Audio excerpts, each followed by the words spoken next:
سلام متعنا هبلنا فتواتنا كبراتن بيتساب تقرأي برودكاست سيرفيس نعلة سنبت سلاسة قنبت كلتشن عسر شو متنام تمرت استواررو حدشتو أنا ومعبالتات حيزنا لكم قريبنا لنا حبراو زانحتكم سنة كوم بمعدهم نابزر زراتم تسقاقرنا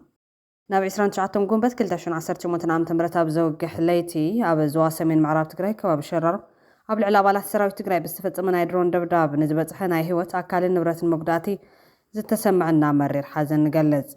بزي زسكحكحنا درون دبداب هيوتهم نسانو كبرات حواتنان بتوسنان فطاري منقسة سماياتي وارسو نملا بيتسب فتوتن مغالستن دماز نعات كبن منا ناكال مقداتي بتحكم أو حكمنا نتركو بتوتون فطاري غلطف محرات كبكم لباوت منيتنا نقلز نخلهم سدراويتاتن نملا حزبنان صنعاتي هاب نبل سلام نتقراين حزب تقراين نمنا قال مع خنات زينا فولي سرحيت معراب تقراي كم زجمرها وزقلت له زلو وقتي ولي سوقنا باسان جو تعجبون مغلنك إيدو لهم إيرترات أمدو تادراوي آيكون نابتولو لزلا وقت دما إثيوبيا نزيزنت سق كلتا مقلت هيبام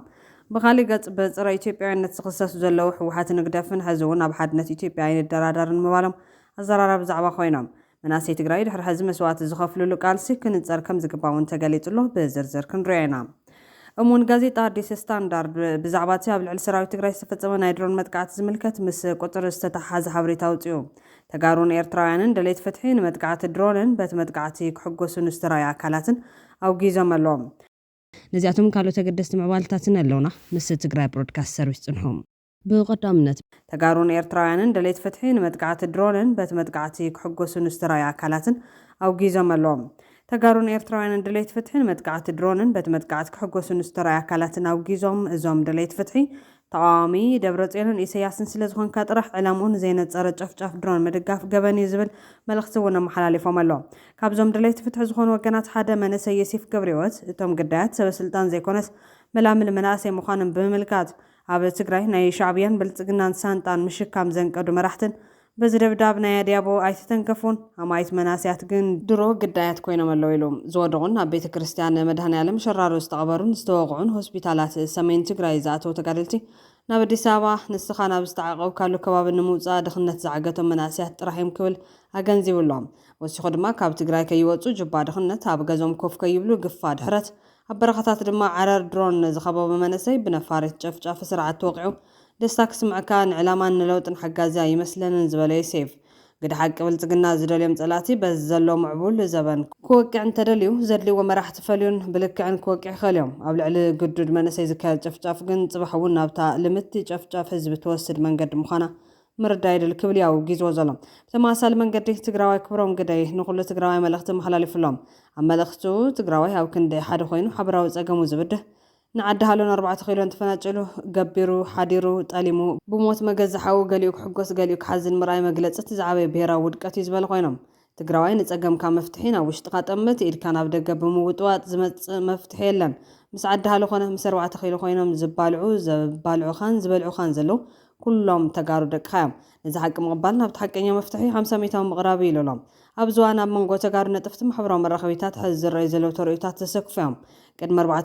عامات اب تقراي ناي درون متقعات يكون دبدبا يرك فصم انتلو كل تقراي بزي افلالا يغون يحرن النيرو ني عد دعرو ناي نفارس دبدب متقعات درون مسفن انجينيرينج ماله اب عداغاتو كوكا زنبه ناي سو 27 كلاستر اب معسكر تمزاول تشره زغاطمه دبدب درون كالوتن بحفشه حبزوم زحزن فصمتات يوم كل تقراي بزي منم عينت بوليتيكا افلالاي باغيون حزينون يوم لو مغن استريفون حد كامج خان بفلاي محورا مرخويتات مبرتعو بزحات حزين ولا بزح نزي زحزن فصامه من كم استسوى حاوم دي حافتم كوكير رغاغصو صرفي بحجاجن بلاغصن استملت صحفاتن فيديوتاتن كزرغهم جمارم يحزن تناسا بالا سراوي تግራይ ዝኾኑ حواتنا ናይ ህይወት ዋጋ ዝኸፍሉሉ ተጓንፎ ስለ ዝኾነ ከም ዓይነት ስምዒት ክንጸባረቕ ዘይነበረ ዝብል ውግዘት ገጥሞሎም ካብዚ ብተወሳኺ ስርዓት ብልጽግና ኣይኮነን ኣብ ገምሃሎ ዘሎ ነገር ብስለላ ክፈልጥ ኣብ 4 ኪሎ ዘሎ ነገር ንክፈልጥ እውን ዓቕሚ ዘለዎ ስርዓት ኣይኮነን እንተኾነ ግን ኣንሕና ተጋሩ ብፖለቲካ ብጣዕሚ ተራሒቕናን ተቀራሒናን በምህላውና ትድኹም መስራት ብልጽግና ሓያል ንክመስል ኮይኑሎ ዝበሉ ርእይቶ ሃብቲ ሕዚ ወነታ መንጎ ኣብ ኣዲስ ኣበባን መቐለን ዝነቆጡ ፖለቲከኛታትን ኣዘዝ ሰራዊት ትግራይ ተጠዊሎም ምንጭ ናይ ተጸገም ክምርምሩ ጻውዒት ቀሪብሎም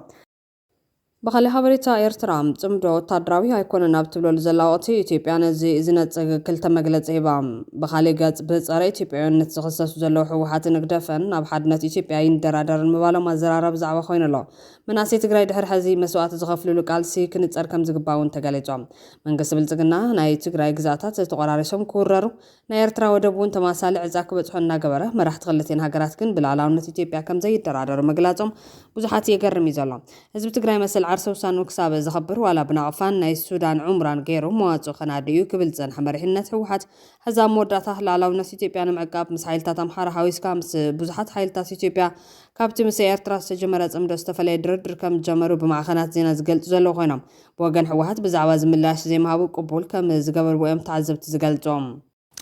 ሁሉን አቀፍ የትብብር ካውንስል እናድርግ ሲሉ መሰረታዊ ካነሷቸው ነጥቦች መካከል ምንድነው የሚለውን ለመፈተሽ ሞክረናል። አንደኛው የተገንጣይነት ጥያቄ ይዞ የካውንስሉ አካል መሆን አይቻልም የሚል ፕሪኮንዲሽን የማናቸውም ችግር በኢትዮጵያ ሉዓላዊ አንድነት በግዛት አንድነት ማዕቀፍ ውስጥ ኤኒ ፕሮብለም ይፈታል የሚል ቅድመ ሁኔታ አስቀምጠዋል። አሁን እንዳልኳችሁ የተገንጣይነት ሐሳብ ሄዶ ኤንድ ሪዛልቱ ውጤቱ የትብብር ካውንስሉ የመጨረሻ መዳረሻ በኢትዮጵያን መበተል ሊሆን ስለማይገባ የተገንጣይነት ጥያቄ ያለው የዚህ የትብብር ካውንስል አካል አይደለም የሚል ድምዳሜ ላይ ተደርሷል። ስለዚህ በኢትዮጵያ ማዕቀፍ ውስጥ መፈታት አለበት የሚል አቋም ነው የተያዘው ማለት ነው። እነ ክንፈዳኛውን የመሳሰሉና በዲፋክቶ ትግራይን ስቴት አድርገን መገንጠል አለብን የሚሉ አካላት ይሄ የትብብር ካውንስል ውስጥ መግባት አይጠቅመንም፣ ምክንያቱም የትብብር ካውንስሉ ኢትዮጵያ እንድትቀጥል ለማድረግ ያለመ ነው በሚል ተቃውሞ የሚያሰሙበት ቤዚክ ሪዝን ይሄ እንደሆነ ተረድተናል። እዚ ሓድሽ ድርድር ብወገን ደገፍቲ ውድብ ስምረት ናጽነት ትግራይ ጎድ ንምግባርን ላዕላዊ ግዛት ትግራይ ንምኽባርን ይቃለስ ኣለኹ በማል ብተደጋጋሚ ክምሕልን ክምዘንን ዝጸንሐ ህወሓት ሕዚ ፖሊሲ ብምቕያር ሓድሽን ኣዘራራብን ዝኾነ ስምዕ ሒዙ መጺኡ ዝብል ነቐፌታ ብምቕራብ ብዛዕባ ጉዳያት ክፋል ደቡባዊ ትግራይ ምዕራብን ጸለምትን ብዝምልከት ብፍሉይ ኩነታት ድሌት ህዝቢ መሰረት ዝገበረ ሓድሽ ውደባ ክመጽእ ህወሓት ምስ ፋኖ ናብ ስምዕ ከም ዝበጽሐዮም ገሊፆም ዘለዎም እዚ ናይ ህወሓት ስጉምቲ ትውድብ ንፖለቲካዊ ህልውና ክብል መትከላቱ ብቐሊሉ ዝቕይር ምዃኑ መርኣያ እዩ ብማል ድማ ብርቱዕ ነቐፌታ ከቕርብሉ ዝጀመሩ እዮም። እቲ ሓድሽ ድርድር ህወሓት ምስ ፋኖ ካልኦትን ሓድነት ኢትዮጵያ ምሕላው ሓደ ካብ ኣጀንዱ ዝገበረ ኮይኑ ናይ ምትሕባር ማዕቀፍ ናይ መወዳእታ ሽቱ ሓድነት ኢትዮጵያ ምሕላው ብምዃኑ ሃገር ናይ ምብታን ወይ ገንጻላይነት ሓሳብ ዘለዎም ወገናት ናይዚ ካውንስል እዚ ኣካል ክኾኑ ከም ዘይኽእሉ ዘመልክት እዮም። ዝኾነ ይኹን ሕቶታት ኣብ ትሕቲ ላዕላውነትን ማዕቀፍን ኢትዮጵያ ጥራሕ ክፍታሕ ከም ዘለዎ መርገጽ ተታሒዙሎም እዚ ሓድሽ ጽምዶ ሕዚ እውን መሪሕነት ህወሓት ንሓድነት ኢትዮጵያ ክበሃል መናእሰይ ትግራይ መስዋዕት ክኸፍሉ ድዩ ክገብር ዝብል ሕቶ እውን ብወገን ናጽነታውያን ሓይልታት ትግራይ ዝለዓል ኮይኑ ንሱ ከያክል ህግደፍ እውን ተመሳሳሊ መርገጽ መሓዙ ኣገራም ገይርዎ ዘሎ መንግስቲ ኤርትራ ኣብቲ ኣብ ሱዳን ተጀሚሩ ዝነበረ ጽምዶ ንርእሱ ብምግላል ሓድነት ኢትዮጵያ ክሕሎ ብዝብል ህወሓት ፋኖ ኦብነግ ውድብ ቤንሻንጉል ውድብ ጉሙዝን ናይ ዓፋር እጉጉማን ሓበራዊ ካውንስል መስሪቶም ነቲ ኣብ ኣዲስ ኣበባ ዘለ ስርዓት ከኣልዩ ከም ዝገደፎ እዩ ተረጋጊፁ ዘሎ። ኤርትራ ወታደራዊ ካውንስል ሙሉ በሙሉ ብናይ ኢትዮጵያውያን ናይ ፖለቲካ ፓርቲታት ዝተመስረተ ምዃኑ ኤምባሲታት ክፈልጡ ኣዋሃቲ ጽምዶ እውን ነዚ ፈሊጦም ህዝቢ ኢትዮጵያ ክፈልጥ ክገብሩ ከም ዘፍለጠት እዩ ኣብ ዝቕንያት ወግዓዊ ኮይኑ ቀንዮም። እቲ ኤርትራ ዘይብሉ ወታደራዊ ካውንስል ድሕሪ ኣብዪ ኣሕመድ ዘላ ኢትዮጵያ እንታይ ክትመስል ኣለዋ ኢሉ ዝሰርሕን ኣብ ስምዕ ዝበፅሐን ምዃኑ ኣብ ቀረባ እዋን እውን ካልኦት ውድባት ከም ዝጽምበርዎ ከምኡውን ነቲ ካውንስል ዝመርሑ መራሕቲ ንህዝቢ ወግዓዊ ከም ዝግበሩ ዝተጸብጸበ ኮይኖም ኣብ ዝሓለፈ ዓመት ምስ ፕረዚደንት ኢሳያስ ኣፈወርቂ ኣብ ኣስመራ ተራኺቡ ጽምዶ ኣብ ምውሃድ ዝሰርሕ ዘሎ ስታሊን ገብረስላሴ እውን ኤርትራ ዋላ እኳ ኣብቲ ህዝቢ ምስ ህዝቢ ዝግበር ርክብ ጽምዶ እንተሃለወት ኣብቲ ወታደራዊ ጽምዶ ግን ሰራዊታ ከም ዘይጽመድ ከም ዘፍለጠት ወግዓዊ ገይሩ እዮም። ብድሕሪ እዚ ድማ ኤርትራ ናብ ውድብ ሕቡራት ሃገራት ኣብ ዝሓፈቶ ደብዳቤ ጽምዶ ናይ ህዝቢ ምስ ህዝቢ ርክብ እምበር ዝኾነ ፖለቲካውን ወታደራውን ትሕዝቶ ከም ዘይብሉ ኣፍሊጣ።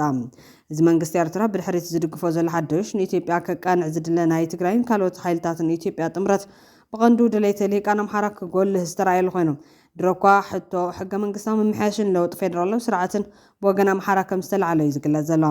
ብዛዕባ እቲ ሕዚ ዘሎ ፌደራላዊ ውደባን ሕገ መንግስትን ህዝቢ ኣምሓራ ብዋናነት ዘይተሳተፈሉ ምዃኑ ፋኖ ኣብቲ ዘተልዒልዎ እዮም። ህዝብና ዘይተማኸረሉን ዘይተሳተፈሉን ሕገ መንግስታዊ ማዕቐፍ ክንመሓደር ኣይንስማምዓን ዝበለ ናይ ፋኖ ተወከለ ኣካል ህዝቢ ንቓልሲ ዝወፀሉ ሓደ ካብቶም ቀንዲ ዕላማታት ኣብቲ ሃገር መሰረታዊ ዝኾነ ሕገ መንግስትን ናይ ትረኻን ለውጢ ንምምጻእ ምዃኑ ብምግንዛብ ቅድሚ ትሰምዕ ሕገ መንግስታዊ ምምሕያሽ ምግባር ኣገዳሲ ምዃኑ መርገፂኡ ብንጹር ኣሚጡሎ። እዚ ድማ ብማዕኸናት ዜና ኣምሓራ ብወግዕ ዝቃላሕ ዘሎ እዩ። ህወሓትን ግደፍን ኣብ ሓድነት ኢትዮጵያ ከም ዘይደራደሩ ለምውን ኣብ ዘረጋግጽሉ ዘለዉ ወቕቲ ግን ብስርዓት ብልጽግና ክልቲኦም ብጽምዶ ንኢትዮጵያ የፍርሱ ኣለው ብዝብል ክሲ ካብ ምኽሳስ ዓደዩ ዓሎን ብመሰረት እዚ ድማ ክልቲኦም ሓይልታት ካብ 1960ታት ተትሒዞም ንኢትዮጵያ ብምፍራስ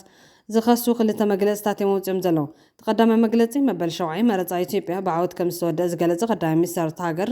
ዝተፈላለዩ ተቃወምቲ ሓይልታት ዕንቅፋት ክፈጥሩ ከም ዝፈተኑ ኣፍሊጦም ኣብ ኢትዮጵያ ክልተ ካብተን በዚ ህዝቢ ዘለዎን ክልላት ናይቲ ሃገር ኣምሓራን ኦሮምያን ኣብ ዝቐረቡ ዓመታት ብውሽጣዊ ግጭት ይሕቆና ከም ዘለዎ ይፍለጥ እዮም ኣብ ኣምሓራ ዘለዎ ዕጡቃት ፋኖን ኣብ ኦሮምያ ዘለዎ ሰራዊት ሓርነት ኦሮሞ ኦላን አንጻር ሓይልታት መንግስቲ ምውጋ ቀፂሎም ኣለው ነዛ መልኪቱ ክስ ዘቐረበ መግለፂ ኣብይ ሓይልታት ጥፋት ክብል ዝገለጾም ብሽም ዝተገለጹን ዘይተጠቐሱን ተቃወምቲ ንመስርሕ መረጻት ሃገር ንምትዕንቃፍ መስመራት መጓዓዝያ ብምዕፃውን ድብያታት ብምጽዋድ ከምኡውን ኣብ ገለ ቦታታት ንጽል መጥቃዕትታት ንምፍጻም ናይ ጥፋት ኣእዳው ዘርጊሖም ይበል ብኻልእ ወገን እቶም ሓይልታት ጥፋት ምስ ባዕዳውያን ጽምደ ዝብል ምትእስሳር ብምፍጣር እኩይ ዕላማኦም ንምዕዋት ሰፊሕ ናይ ጥፋት ምድላዋት ክገብሩ ጸኒሖም እዮም ክብል እውን ንጽምዶ ዝኸስስ መግለጺ ይብሎም እዚ ድማ ነቶም ኣብ ዝቐረቡ ዓመታት ምስ ኣዲስ ኣበባ ናብ ምትፍናን ዝኣተውን ኣብ ኩናት ትግራይ ክልተ ዓመት አንጻር ሕድሕዶም ደው ኢሎም ዝነበሩን መራሕቲ ትግራይን ኤርትራን ዘይወግዓዊ ጽምዶ ብምፍጣር ምቅርራብ ፈጢሮም ምህላዎም ዘቕርቦ ዘሎ ከቢድ ክስትዮም ሰመዚ ትግራይን ኤርትራን ስርዓት ብልጽግና ክእለ ኢትዮጵያ ግን ከይትፈርስ ኣብ ዝኸስሉ ዘሎ ወቕቲ ሰመዚ ኢትዮጵያ ብወገኖም መራሕቲ ህወሓት ምስ ኣስመራ ዘካይድዎ ዘለዉ ርክባት ጸረ ረብሓታት ሃገሮም ምዃን እዮም ዝምግቶም ማጸልታ ናይዚ ድማ ካሊእ መግለጺ ብወገን ፊልድ ማርሻል ብርሃኑ ጁላ ኣብ ልዕሊ ጽምዶ ቀሪብሎም እቲ ወታደራቱ ምዕራብ ትግራይን ካልኦት ከባቢታትን ንህዝቢ ትግራይ ኣመዛቢሉ ንኻልኦት ክዕድል ሒግ ዝብል ዘሎ ኣዛዝ ሰራዊት ጽምዶ ናይሎም ዘይኮነስ ናይ 1960ታት እዩ ጸረ ኢትዮጵያ ድማ እዮም ወደ ባሕሪ ዘስኣንና እዩ ክብል ዝኸስስ ኮይኑ እቲ ብመለስ ዜናዊ ዝተሰርሐ ግድብ ኣባይ ድማ ቅድሚ ጽምዶ ከም ዝተሃነፀ ምሲሉ እዩ ዝገልጽ ሕዚ አንጻር ጽምዶ ኩሉ ዓቕምታት ክኸትት ከም ዝደልውን አመላኺቱሎም ጠላቶቻችን ጽምዶ ብሎ መጥተዋል ጽምዶ ዛሬ የተፈጠረ እንዳይመስላችሁ ጽምዶ የ1960ዎቹ ስትራቴጂ ነው ታስታውሱ ከነበረ አንብባችሁ ከሆነ ትንሽ እኛ ከናንተ ቀደም ስለምንል በደንብ የምናውቀው ነገር ለናንተ ማስተላለፍ ያለብን ነገር የ1960ዎቹ ትውልድ እየተባለ ብዙ ጊዜ ይነገራል ተሰማላችሁ የ1960ዎቹ ትውልድ ማለት የዛሬ ጽምዶ ማለት ነው የዛ ዘመን ትውልድ ማርክሲዝም ሌኒዝም እያለ ታሪካዊ ጠላቶቻችንን እያጋበዘ ሞቃዲሾ እየሄደ ካይሮ እየሄደ ኃይል እያሰባሰበ የሱዳን የግብጽ የኤርትራ ቅንጅት በመፍጠር ኢትዮጵያን ከባህር በር የማባረር ዘመን ነበረ የ1960ዎቹ ትውልድ ያን ጊዜ ካይሮ ሄዶ ደጅ የጠኑ ያን ጊዜ ካርቱም ሄዶ ደጅ የጠኑ ያን ጊዜ መቃዲሾ ሄዶ ደጅ የጠኑ የነ ዚያድ ባሬ ተላላኪዎች የነ ፈርዖን ቤተሰብ ተላላኪዎች የካርቱም ተላላኪዎች ግንባር ፈጥረው የዛሬ 60 ዓመት ኢትዮጵያን ከባህር በር በማባረር ኢትዮጵያን በእርስ በርስ ግጭት በማዳከም በቀጠናው ትርጉም ያለው አገር እንዳትሆን በቀጠናው የአባይን ውሃ እንዳትጠቀም ሲደረግ ነበረ ተሳክቶላቸዋል ከባህር በር አስወጥተውናል ያልተሳካው ባህር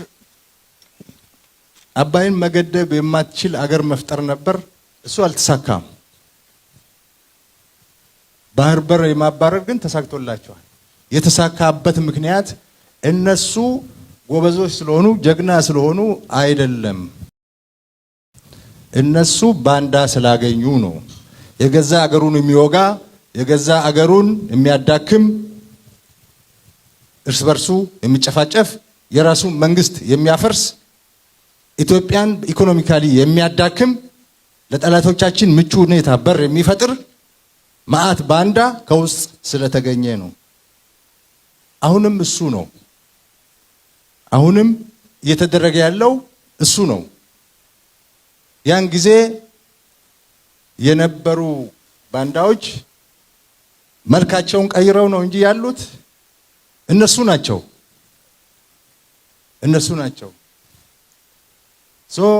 ዛሬም ታሪካዊ ጠላቶቻችንና ምቀኛ ጎረቤታችን ተቀናይተው የውስጥ ባንዳ ቀጥረው ሀገራችሁን ለማፍረስ እየሰሩ ያለበት ጊዜ ነው። እድሜ ለመከላከያ ሰራዊታችን አከርካሪያቸውን መጥቶ ተሽመድምደው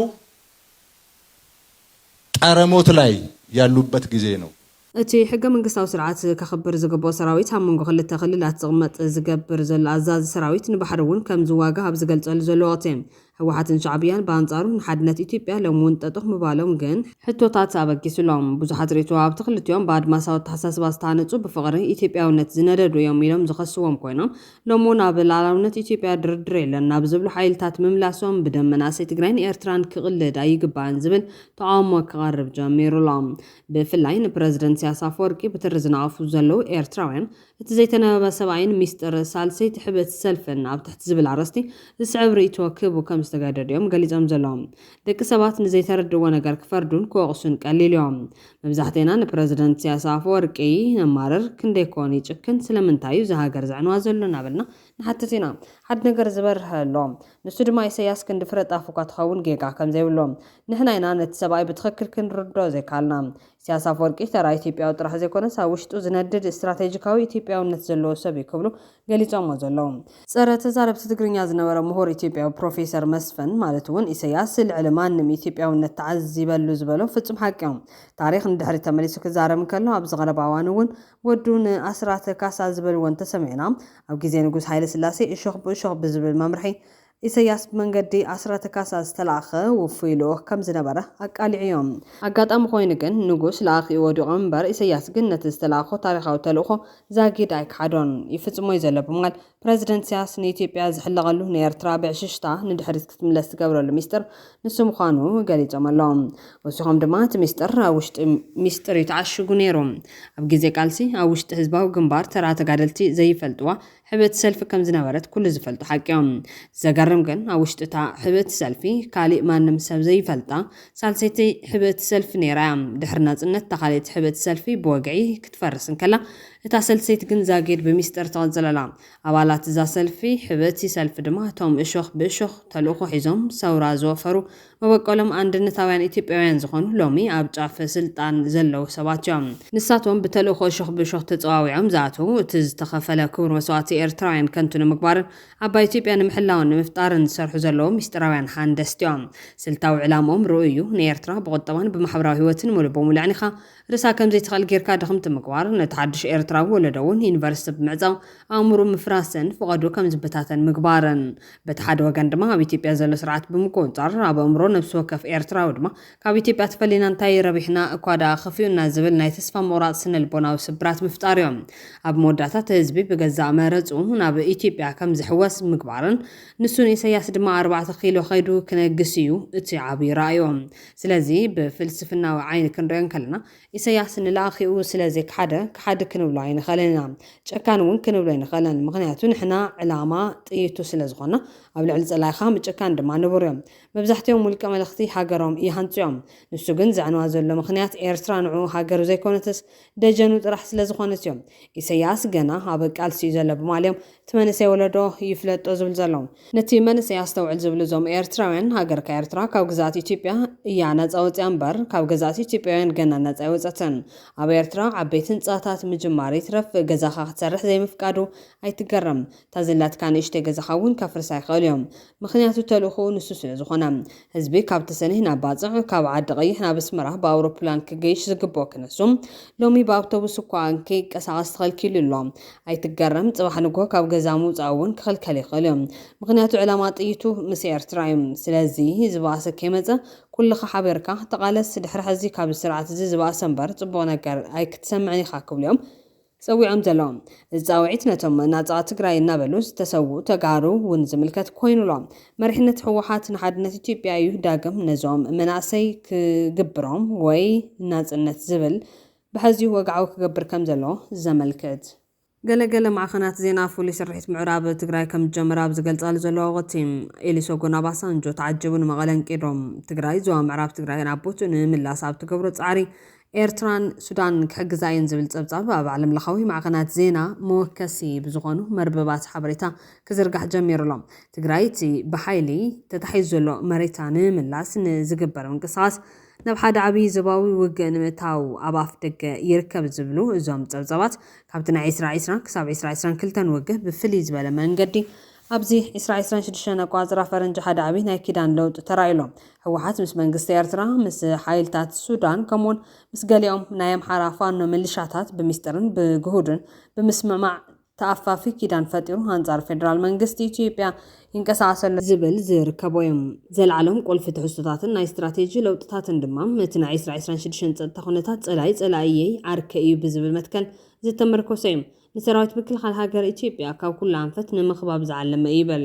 ንሳቶም ድማ ናይ ውሽጢ ሃገር ግንባር ናይ ህወሓትን ፋኖን ስምዕ ተጠቃሲ ኮይኖም ትፅቢት ዘይተገበረሉ ምስ ፋኖ ምሕዝነት ተላዒሉሎም ኣብ ዝሓለፈ ኩናት ፀላእቲ ዝነበሩ ህወሓትን ብሄራዊ ምንቅስቓስ ፋኖ ኣምሓራን ሕዚ ስትራቴጂካዊ ስምዕ መስሪቶም ኣሎም ርክብ ፋኖ ምስ መንግስቲ ኣዲስ ኣበባ ዝተበላሸወ ድሕሪ ስምዕ ፕሪቶርያን ንፍሉይ ሓይልታት ክፋላት ምፍራስ ኣብ ሚያዝያ 2023 ዝተወሰነ ውሳነን ይበል እቲ ኣብ ባይታ ዝረአ ዘሎ ኩነታት ናይ ሓባር ስምዕ ከም ዘሎ ዘርኢ እዮም ህወሓት ኣብ መወዳእታ ጥሪ 2026 ኣብ ጸለምቲ ወሰን ትግራይ ኣምሓራን መጥቃዕቲ ክጅምር እንከሎ ሓይልታት ፋኖ ድማ ብተመሳሳሊ ግዜ ኣብ ምዕራብ ትግራይን ዝርከቡ ብመንግስቲ ዝድገፉ ሚሊሻታት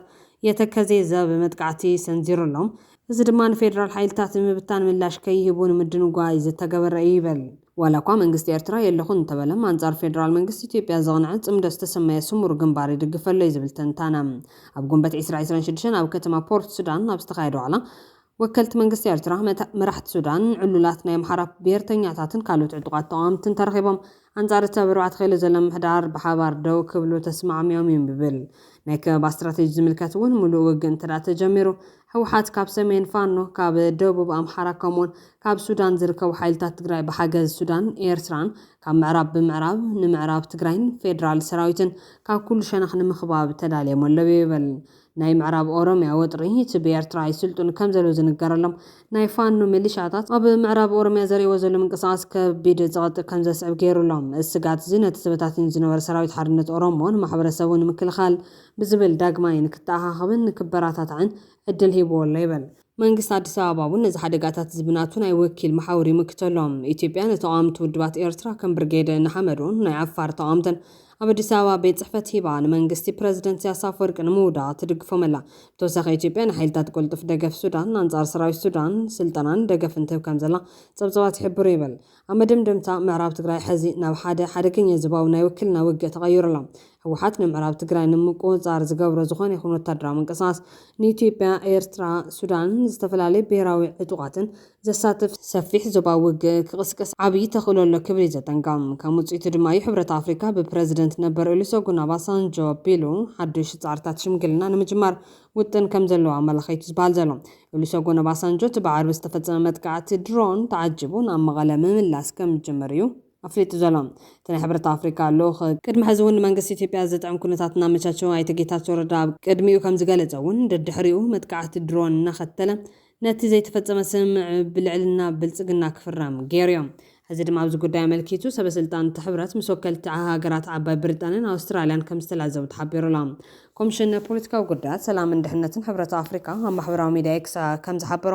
ሰበስልጣን ፖለቲካዊ ጉዳያት ሰላምን ድሕነትን እቲ ሕብረት ምስ መሻርክቲ ሃገራት ኣውስትራልያን ዓባይ ብሪጣንያን ብምትሕባር ኣብ ቀጻሊ ስራሕቲ ተልእኾ ሰሙያ ጉጅለ ምክትታል ምርግጋፅን ምኽባርን ውዕል ሰላም ፕሪቶርያ ንምትሕባር ኣብ ዝኾሎም ጉዳያት ተላዚቦም ኣለዎም ኣብ ዘካይድዎ ልዝብ ድማ ብመሰረት ስምዕ ፕሪቶርያ ዝተጣየሸ ሰብ ሞያ ጉጅለ ምክትታል ምርግጋፅን ምኽባርን ውዕል ፕሪቶርያ ኣብ ዕማሙ ትኩረት ብምግባርን ሰላም ንምዕሳል ዘኽእል ስራሕቱ ደገፋት ንምጥንኻርን ከም ዝሰርሑ ኣረጋጊፆም እቶም ኣካላት ኣብ ዝሳለጥዎ ሓበራዊ ዘተ ኩነታት ዲዲኣር ሰብኣዊ ረድኤት ከምኡውን ብፕረዚደንት ነበር ኦሉሴጉን ኦባሳንጆ ኣቢሉ ኣብ ዝጀማመር ሓዱሽ ጻዕርታት ሽምግልና እውን ዘትዮም ክብል ሓቢሩሎም ፈራሚ ስምምዕ ፕሪቶርያ ውድብ ህዝባዊ ወያነ ሓርነት ትግራይ ህወሓት ኣብ ሳልስቲ ናብ ዲፕሎማስኛታት መሻርክቲ ሃገራትን ማሕበረሰብ ዓለምን ኣብ ዘቕረቦ ኣይድ ሜሞየር ኣንጸላልን ዘሎ መዕነዋይ ኩናት ኣብ ምምካን ህፁፅ ስጉምቲ ክወስድ ይግባእ ክብል ፀዊዑ እቲ ውድብ መንግስቲ ኢትዮጵያ ንስምምዕ ፕሪቶርያ ብተደጋጋሚ ብምጥሓስ ንኸይዲ ሰላም ኣብ ሓደጋ ኣውዲቕዎ ከም ዝርከብን ብፍላይ ካብ ቀረባ እዋን ናብ ዝረአ ዘሎ ምዕባለታት ነቲ ብፃዕሪ ዝተረኸበ ጅማሮ ሰላም ኣብ ሓደጋ ብምእታው ኣብ ከቢድ ስክፍ ተኣትይዎሎም ነቲ ስምምዕ ብምሉእን ብእሙንን ንምትግባር ዘለዎ ድልውነትን ንሰላም ዘለዎ ዘይንቕናቕ ጽኑዕ ቅዋም ዳግም ኣረጋጊጾም በኻሊ ሓበሬታ ኣሞን ጋዜጣ አዲስ ስታንዳርድ ብዛዕባ ኣብ ልዕሊ ሰራዊት ትግራይ ዝተፈጸመ ናይ ድሮን መጥቃዕቲ ዝምልከት ምስ ቁፅሪ ዝተተሓዘ ሓበሬታ ኣውፅኦም ዓርቢ ምሸት ጉንበት 29 2018 ዓ.ም ኣብ ከተማ ሸራሮ ሰሜን ምዕራብ ትግራይ ሒደት ርሕቀት ኣብ ዝርከብ ተቐማጢ ተባሂሉ ዝፍለጥ ቦታ ናይ ድሮን መጥቃዕቲ ተፈጺሙ ዝበለ እቲ ማዕኸን ዜና ነበርትን ሓደ ናይቲ ከባቢ በዓል ስልጣን ከም ዝገለጽዎም እቲ መጥቃዕቲ ሰዓት 5 ፈረቓል ምሸት ጀመረ ኮይኑ ናስታት 2 ሰዓታት ዝቐጸለ ምንባሩ ረጋጊጾም ዕላማት መጥቃዕቲ ድማ በቲ ከባቢ ዝሓልፉ ዝነበሩ ናይ ወታደራት መኻይን ከም ዝነበረ ገሊጹሎም ቁጥሮም ዘይተጠቐሰ ነበርቲ ድሕርቲ መጥቃዕቲ ዝቆሰሉ ኣባላት ሓይልታት ትግራይ ብመኻይን ናብ ሕክምናዊ ትካላት ክግዕዙ ከም ዝረኣዩ ገሊጾም ናይቲ ከባቢ ሰበስልጣንን ጸጥታን ምምሕዳርን ብዛዕባ ዝበፅሐ ጉድኣት ዝርዝር ሓበሬታ ካብ ምሃብ ተቆጢቦም ኣለው ከም ደደቢት ዝበሉ ሚድያታት ቁጥሪ መኻይን ዝተወቕዓ ክገልጹ እኳ እንተተራዩ ንሱ ግን ኣይጠቐሰን ዘሎም ፌደራል መንግስቲ እውን ክሳብ ሕዚ ብዛዕባ እዚ ጉዳይ ወግዓዊ ምላሽ ኣይሃበሎን ታጽሪቲ ካብ ደደቢት ስለ ዝረኸባት ህዝቢ ኣጽሪ ይኸደለን ኢለ ካበይ ተበጊሰን ታድሮን ካበይ ተበጊሳ ኣበየናይ ናይ ድሮን ስቴሽን ክንደይ ድሮን ኣለዋ ከመይ ዝበላ ድሮን ኣለዋ ናይ መን እየን መዓዝኣት እየን ናይ ሰራዊት ምንቅስቃሱ እንታይ ይመስል ናብ ኩናት ዲ ዝኸድ ዘሎ እቲ ኩናት ክነትርፈሉ ንኽእለሉ ኦፖርቹኒቲ ኣሎ እዚኣቶም እየ ዝግብፅ ፀኒሐ ማለት እየ እንዳደወልካ እዩ ስለዚ ትኽክል እዩ ወቂዓ እያ ኣብ ጎምሃሎ እዩ ኣብ ከባቢ ጎምሃሎ ኣብ ሸራሮ ኣብ ከባቢ ጎምሃሎ ማለት እዩ ሓሙሽተ መኻይን እየን ተወቂዐን ገሊአን ተሸንጢፈን ገሊአን ተወቂዐን እየን ብደንቢ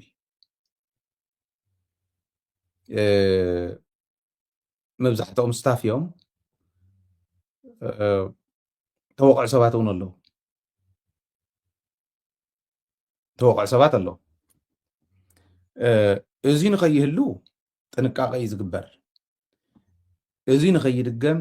ንድሕሪ ሕዚ ፍጹም ከይድገም ካብዚ ክንምሃር ናይ ግድን እዩ ዝኸውን ካብዚ ክንምሃር ናይ ግድን እዩ ስለዚ ሓሙሽተ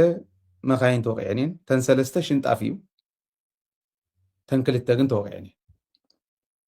ሰባት እውን ኣብአን ዝነበሩ ብትኽክል ሶሪ ስለዚ ብትኽክል ኣብአን ዝነበሩ ሰባት እውን ተወቂዖም እዮም እዚኦም ሪኢኹም ሰብ መስዋዕትነት ዋላ ከፊሎም እንተኮይኖም እና መስዋዕትነት ዝኸፈለ እስካዕ ሕዚ በፅሓና የለን ናብ ሆስፒታል ዝኣተው ግን ኣለዉ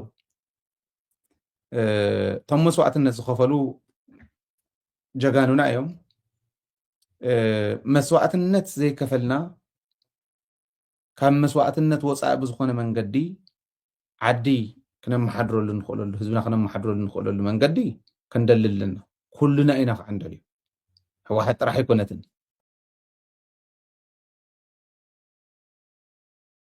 እቲ በዓል ስልጣን ከም ዝሓበሩ ድሕርቲ ናይ ለይቲ መጥቃዕቲ ኣብ መንጎ ነበርቲ እቲ ከባቢ ዓብዪ ራዕድን ስጋትን ተፈጢሩሎም ቤት ፅሕፈት ፕረዚደንት ግዝያዊ ምምሕዳር ትግራይ ኣብ ማሕበራዊ መራኸቢ ፌስቡክ ብዘውፀ መንገዲ ነቲ መጥቃዕቲ ዝፈፀሞ ናይ ፌደራል መንግስቲ ምዃኑ ብምኽሳስ ኣብ ልዕሊ ሓይልታት ትግራይ ሞት መውጋዕትን ዕንወት ንብረትን ከም ዘውረደ ገሊፆም ምምሕዳር ትግራይ ነቲ መጥቃዕቲ ከም ገሰት ናይታ ብሕዳር 2022 ዝተፈረመ ውዕል ሰላም ፕሪቶርያ ብምዃኑን ፌደራል መንግስቲ ንሓድሽ ወታደራዊ ስርሒት ይዳሎ ከም ዘሎ ኣጠንቂቖም ኣህጉራዊ ማሕበረሰብ እውን ህፁፅ ስጉምቲ ክወስድ ፀዊዑሎም እዚ ናይ ሸራሮ መጥቃዕቲ ድሕሪ ስምምዕ ሰላም ፕሪቶርያ ኣብ ትግራይ ካብ ዝተፈፀሙ ተኸታተልቲ ናይ ድሮን መጥቃዕትታት ብሕዳር 2025 ጥሪ 2026 ሓዊሱ እቲ ዝደገሰ እዩ እዚ ፍጻመ ዝተኸሰተ ኣብ መንጎ መንግስቲ ፌደራልን ሓይልታት ትግራይን ብሰንኪ ኣፈፃፅማ ውዕል ሰላም ፕሪቶርያ ዘይምርድዳእን ሰፊኑ ኣብ ዘለሉ እዋን እዮም ብሰንኪ እዚ መጥቃዕቲ ዝተፈላለዩ ሕቶታት ዝለዓሉ ዘለዉ ኮይኖም ሕቶ ቁፅሪ 1 ምስ ህወሓት ዝተፃብኡ ተጋሩ ዓርቢ ብንኩ ናይ ሰራዊት ምንቅስቃስ ከም ዝገብርን ፍሉይ ቦታ ካብን ናብን ዝንቀሳቀስ ሰራዊት ኣርሞን ክፍለ ሰራዊትን ጠቂሶም ብድሮን ከም ዝወቅዑን ሓቢሮም ነይሮም እዮም። ድሕሪ ዝተወሰነ ሰዓታት ናይ ለይቲ ኣብቲ በዞም ሰባት ዝተጠቀሰ ቦታ ነቲ ዝጠቀስዎ ኣርሚ መጥቃዕቲ ድሮን ተፈፂሙ ብዙሓት ንህዝቦምን ዓዶምን ዝቃለሱ ጀጋኑ ተሰዊዮምን ቆሲሎምን ኣለዎም። ኣብዚ እቲ መሰረታዊ ሕቶ እቶም ሰባት ብዝርዝር ፅሒፎም እናረኣየ ድሮናት ደጋጊመን እናተንቀሳቀሳ እናረኣየ ካብ ሸራሮ ናይ 2 ኪሎ ሜትር ካብ ዘይትመለአ ርሕቀት መኻይን ተረቢሉ ሰራዊት ክፅዕና ዝኣዘዘ መን እዮም? መን እዩ ሓበሬታ ብኸመይ ነቶም ሰባት ፅሒሎም ዝብል ሕቶ መዘራራቢ ኮይኑሎም ኣብ መሬት ትግራይ ካብ ሸራሮ ምናልባሽ እውን ጥቃ ሸራሮ ናብ ገምሃላ ኣንፈት ኣከባቢ ኣብ ዝተለመደ ናብ ዕለታዊ ስራሕትን እናሃለወ ብናይ ፌደራል መንግስቲ ናይ ድሮን ደብዳብ ተፈፂሙ ኣሎ። በዚ ድሮን ደብዳብ እውን ኣብ ኣካልን ኣብ ሂወትን ኣባላት ሰራዊት ትግራይ ጉድኣት በፂሑ ኣሎ። ብተመሳሳሊ ኣብ ንብረት ሰራዊት ትግራይ እውን ጉድኣት በፂሑ ኣሎ ማለት እዩ። ናይ ብልፅግና ሚኒስተር ዴኤታታት ዝበሃሉ እቶም ሓደሽቲ ባንዳታት ሓድሽቲ ጥምቀት ብልፅግና ተቐበሉ ብሚኒስተር ማዓርግ ብሚኒስተር ዴኤታ ማዓርግ ዘለውና ኣብቲ ደረጃ ንስ ዘለዉ ተጋሩ እገለ ኣሃድ ናብዚ ከደት እገለ ናብዚ መፀት ኢሎም ብፍላይ ከዓ ኣብቲ ሓደጋ ኣጋጢምዎ ዘሎ ከባቢታት ቦታ እውን ጠቂሶም ገለ ኣሃድታት እውን ጠቂሶም